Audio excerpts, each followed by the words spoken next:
Morning, Nigel. You were without Elliot Hewitt and Stephen McLaughlin on Saturday at Exeter. You said that you were hopeful that they could be back for this weekend's game at home to Tranmere. Is there anything more substantial on the duo as we speak on this Monday morning? Well, Elliot Hewitt certainly. I've seen him and he's had a good rest over the weekend, and we're very hopeful that he should be fit. And if Steve McLaughlin gets a bit of training in this week, the same goes for him. They weren't long term. Certainly Elliot Hewitt couldn't have played under any circumstances. Steve McLaughlin was sort of tried to train on Friday, wanted to give it a go, but we're in the situation where if it had been made worse, then all of a sudden we would be without him for 3 to 4 weeks, which we can't afford. And also then he starts the game Exeter, you know, it's a 10-11 hours on the bus altogether and something like that. I don't think it would have been feasible for him to do that and play the game. When a side is on an undesirable run, is there a natural inclination from a manager to turn to your more experienced players? Yeah, of course, because one of the things, well, they're experienced and therefore they've been through certain situations before.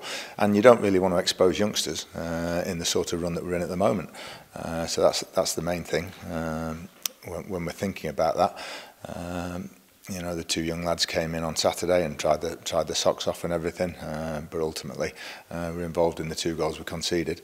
And we do feel as though if we'd have had our first choice back 4 out there, we'd have probably got something from the game. But we're in a lot better spirits than we were a week ago. I have to say that. You know, after the Northampton game, we're in a dark place, poor performance and a defeat. And although we've only got the 1 point from the 2 games, I think there's a completely different feel about everybody this week. We're getting players back. Quinny's been back on the pitch the last 2. And without doing too much differently and in a different run of form, I think we've got 4 or 6 points in the last week. Let's speak about player availability still, because you've still got players out, haven't you? Callan Gordon, could he return for Saturday? Unlikely. We've got this game on Thursday night at Wigan at the Lancashire FA, this Premier League Cup. If he's okay, he might have sort of 45 minutes in that, but he's been out a good few weeks now. And he's trained a little bit last week, but he's just feeling a slight little pinch in his knee still when he strikes a ball. So he's got to be completely clear of that before we risk him. Ryan Stirk? Waiting for sort of news from Birmingham. So he got this boot off a week ago, and he should be stepping up this week. And we're hoping he'll be back with us probably for the first week in November, we hope, and then we can start building him up. But he's another one that's a good few weeks he's been out now, so he'll take some time. But we've got these EFL Trophy games coming up. We've got these under-23 Premier League games. I think we've got 3 in the next sort of 3 weeks, so it's good opportunities for them to get some game time under the belts. What about 2 other of your defenders who have been unavailable, Richard Narty and George Cooper? George Cooper's hopefully going to play on Thursday at Wigan, if he comes through early this week. Richard Narty, it'll be another 2 to 3 weeks away. You signed John Joe O'Toole, the experienced midfielder, on Saturday before the game. Well, that was when it was announced. Tell us a bit more about him, Nigel. What will he bring to this squad that perhaps you might not have at this moment?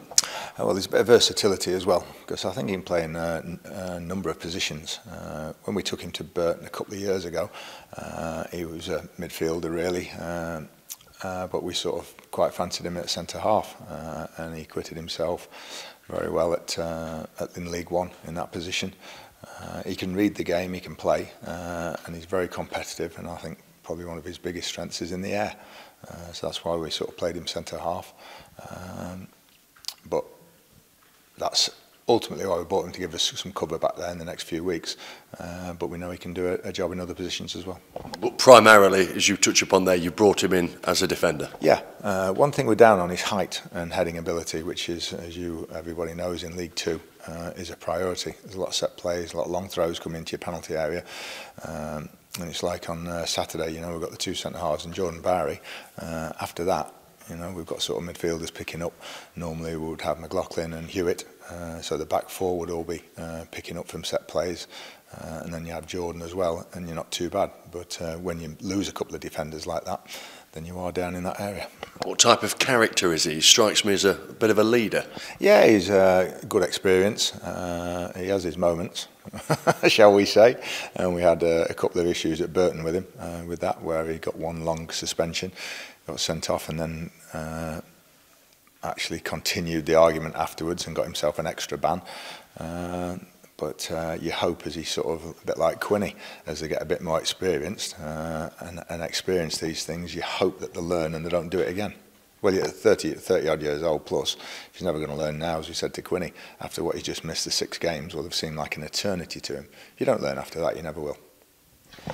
Is he ready to be thrown in? I know you mentioned it on Saturday, he's been on training with Walsall and Stevenage.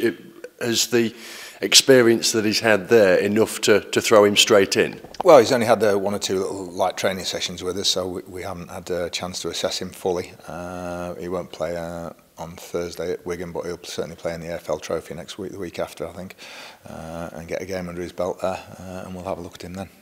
What about more generally, Nigel? What gives you confidence now that Mansfield can turn the run of results around?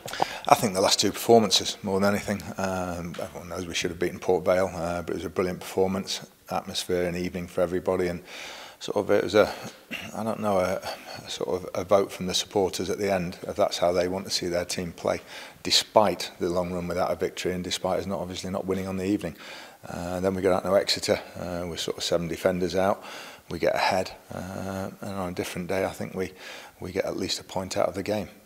But in the run we're in, that's not happening. But I think the mood is upbeat despite the run, and I think everyone just thinks it's a matter of time now before we get that win. Hopefully it's against Tranmere on Saturday, and then we'll be away. But as players come back, performances improve, not a coincidence. It's just a confidence factor now that we need to get back, and we can only do that with a win.